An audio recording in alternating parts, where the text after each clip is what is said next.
Ezra, chapter 6. The decree of Darius. King Darius then issued an order, and they searched in the archives stored in the treasury at Babylon. A scroll was found in the citadel of Ecbatana in the province of Media, and this was written on it. Memorandum.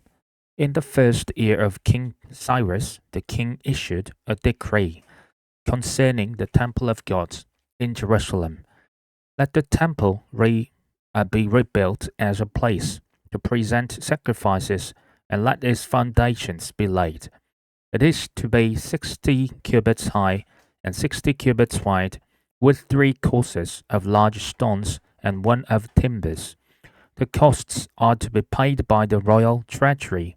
Also the gold and silver articles of the house of God, which Nebuchadnezzar took from the temple in Jerusalem and brought to Babylon, are to be returned to their places in the temple in Jerusalem.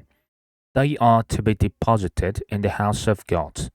Now then, Tattenai, governor of Trans-Euphrates, and Shethar-Bozenai, and you other officials of the province, stay away from there. Do not interfere with the work on this temple of God. Let the governor of the Jews and the Jewish elders rebuild this house of God on its site. Moreover, I hereby decree what you are to do for these elders of the Jews in the construction of this house of God. Their expenses are to be fully paid out of the royal treasury from the revenues of Trans-Euphrates, so that the work would not stop.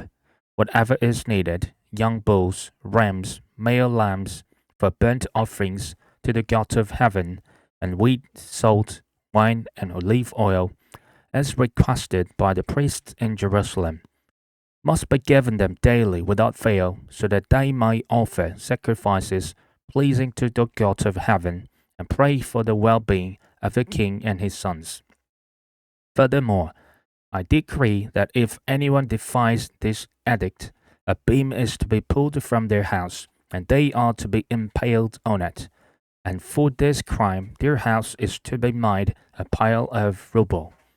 My God, who has caused his name to dwell there, overthrow any king or people who lifts a hand to change this decree or to destroy this temple in Jerusalem.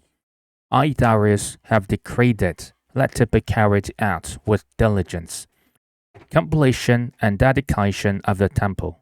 Then, because of the decree King Darius had sent, Tattenai, governor of Trans-Euphrates, and Shethar-Bozenai and their associates carried it out with diligence. So the elders of the Jews continued to build and prosper under the preaching of Haggai, the prophet, Zechariah, a descendant of Iddo. They finished building the temple according to the command of the God of Israel and the decrees of Cyrus, Darius, and Artaxerxes, kings of Persia. The temple was completed on the 3rd day of the month Adar, in the 6th year of the reign of King Darius.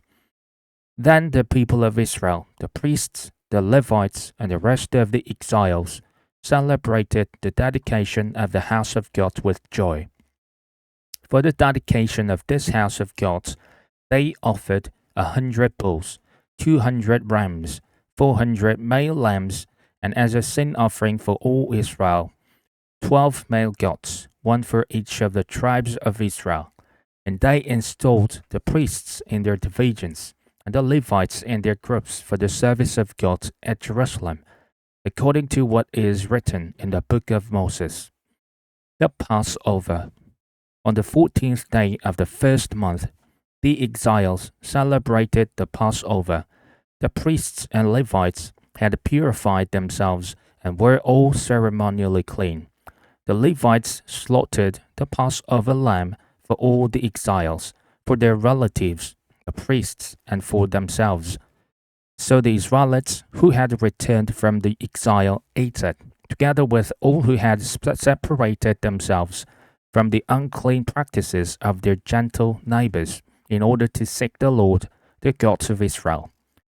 For 7 days they celebrated with joy the festival of unleavened bread, because the Lord had filled them with joy by changing the attitude of the king of Assyria, so that he assisted them in the work on the house of God, the God of Israel. Ezra chapter 7. Ezra comes to Jerusalem. After these things, during the reign of Artaxerxes, king of Persia, Ezra son of Seraiah, the son of Azariah, the son of Hilkiah, the son of Shallum, the son of Zadok, the son of Ahitub, the son of Amariah, the son of Azariah, the son of Merioth, the son of Jerahiah, the son of Utzi, the son of Buki, the son of Abishua, the son of Phinehas, the son of Eleazar, the son of Aaron, the chief priest. This Ezra came up from Babylon. He was a teacher, well versed in the law of Moses, which the Lord, the God of Israel, had given. The king had granted him everything he asked, for the hand of the Lord his God was on him. Some of the Israelites, including priests, Levites, magicians, gatekeepers, and temple servants, also came up to Jerusalem in the 7th year of King Artaxerxes. Ezra arrived in Jerusalem in the 5th month of the 7th year of the king. He had begun his journey from Babylon on the 1st day of the 1st month, and he arrived in Jerusalem on the 1st day of the 5th month, for the gracious hand of his God was on him. For Ezra had devoted himself to the study and observance of the law of the Lord, and to teaching its decrees and laws in Israel. King Artaxerxes' letter to Ezra.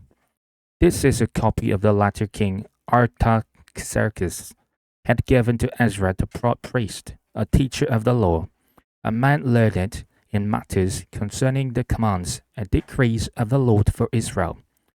Artaxerxes, king of kings, to Ezra the priest, teacher of the law of the God of heaven.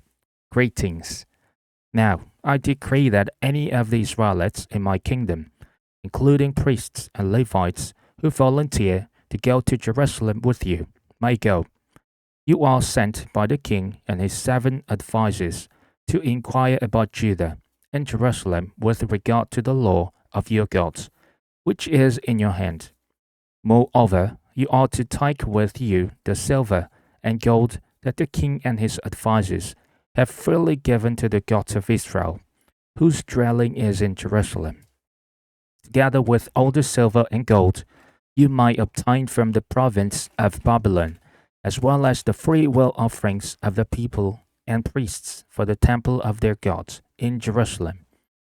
With this money, be sure to buy bulls, rams, and male lambs, together with their grain offerings and drink offerings, and sacrifice them on the altar of the temple of your God in Jerusalem. You and your fellow Israelites may then do whatever seems best with the rest of the silver and gold, in accordance with the will of your God. Deliver to the God of Jerusalem all the articles entrusted to you for worship in the temple of your God, and anything else needed for the temple of your God that you are responsible to supply, you might provide from the royal treasury. Now I, King Artaxerxes, decree that all the treasurers of Trans-Euphrates are to provide with diligence whatever Ezra, the priest, the teacher of the law of the God of his heaven, may ask of you, up to 100 talents of silver, 100 cores of wheat, 100 baths of wine, 100 baths of olive oil, and salt without limit. Whatever the God of heaven has prescribed, let it be done with diligence by the temple of the God of heaven. Why should his wrath fall on the realm of the king and of his sons? You are also to know that you have no authority to impose taxes, tribute, or duty on any of the priests, Levites, magicians, gatekeepers, temple servants, or other workers at this house of God. And you, Ezra, in accordance with the wisdom of your God, which you possess, appoint magistrates and judges to administer justice to all the people of Trans-Euphrates, all who know the laws of your God, and you are to teach any who do not know them. Whoever does not obey the law of your God and the law of the king must surely be punished by death, banishment, confiscation of property, or imprisonment. Praise be to the Lord, the God of our ancestors, who has put it into the king's heart to bring honor to the house of the Lord in Jerusalem in this way, and who has extended his good favor to me by the king and his advisers and all the king's powerful officials. Because the hand of the Lord my God was on me, I took courage and gathered leaders from Israel to go up with me.